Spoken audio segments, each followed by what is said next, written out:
Hi students, good morning. This is Miss Eva and welcome to your 11th grade Shaping My Language asynchronous video.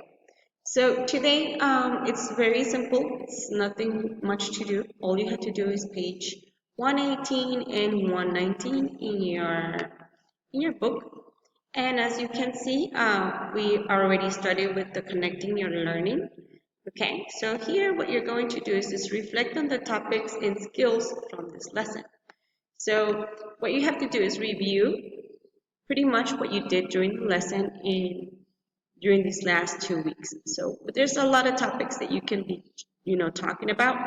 I'm going to move back so you can get some idea on what type of information you went through, and that way you can make your best answers.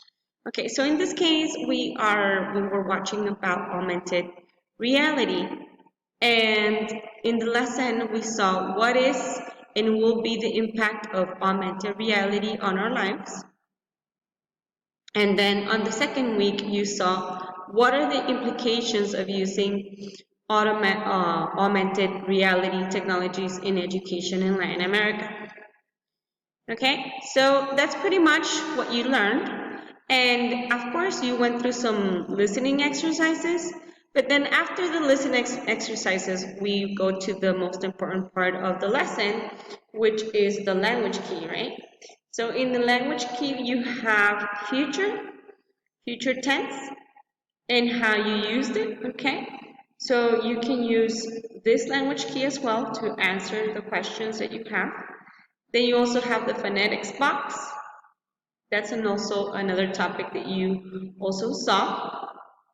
And then you can just go directly to the next exercise in the language key, where you can also talk about that. So let me go ahead and just go here. And then we have the verb to be, okay, in augmented reality as well. So you can talk about the verb to be, meant, supposed, sure, bound, likely, supposed, surely, forced, obliged, wounds, meant, and supposed. So what you're going to see is the verb to be here was, and the be, and are, and is. Okay? So pretty much in what you're going to answer in page 118, it's going to ask you, just bear with me a couple of minutes, it's going to ask you some questions, right, on the organizer. So on the organizer, it says, complete the organizers with 4-step plan to improve for the next lesson. Share your answers with a classmate and create a plan to learn more. You can do this lesson or the Connect Your Learning exercise with another partner through WhatsApp. So reflect on the topics and skills from the lesson. What did you learn? What topics did you talk about? We talked about augmented reality, and on the other one, we talked about language key on the verb to be and future tense.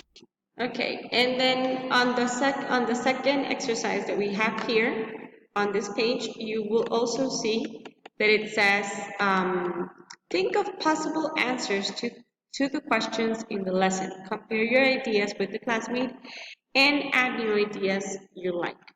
So one of the questions here says, what is and will be the impact of augmented reality in our lives? So as you can see, you're using the present tense in the verb to be and also the future tense in the verb to be.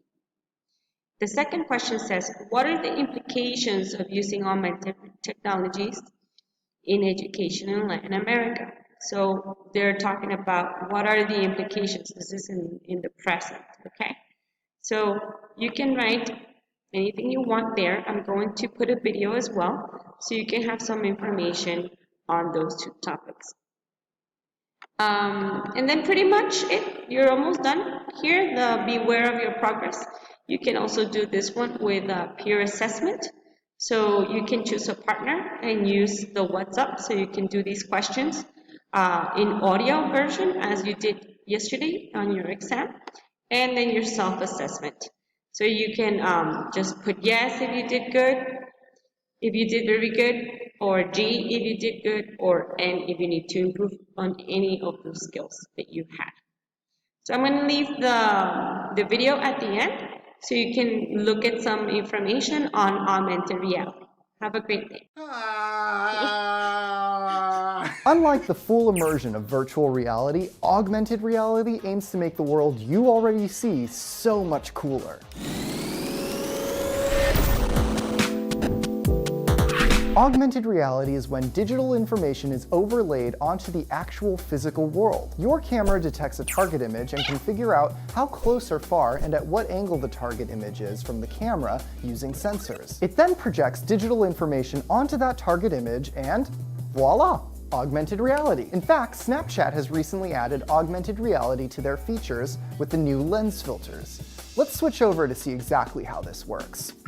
Okay, so here we are in Snapchat, and as you can see, Snapchat uses facial recognition to create a target image of my face. So now that it has something to track, it can project digital information onto my face.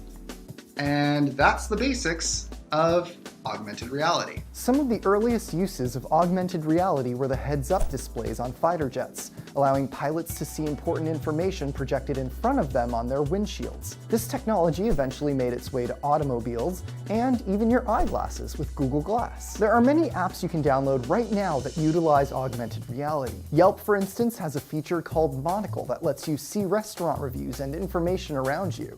The Snapshot Showroom app uses augmented reality to show you how furniture will look in your room before you buy. And AR Zombies lets you shoot zombies around the office like you're Rick from The Walking Dead. One of the most impressive uses of AR for gaming came with the announcement of the Microsoft HoloLens. The HoloLens uses advanced sensors and hardware to scan your room and creates images based on your physical space. You can interact with these images and see them from different angles using the HoloLens headset. So when real reality is not enough and virtual reality is too much, augmented reality should be just right. Thanks for watching. Make sure to like this video and subscribe for more Mashable Explains. And don't get cold feet. Leave a comment below and let us know what you'd like us to explain next. Bye-bye.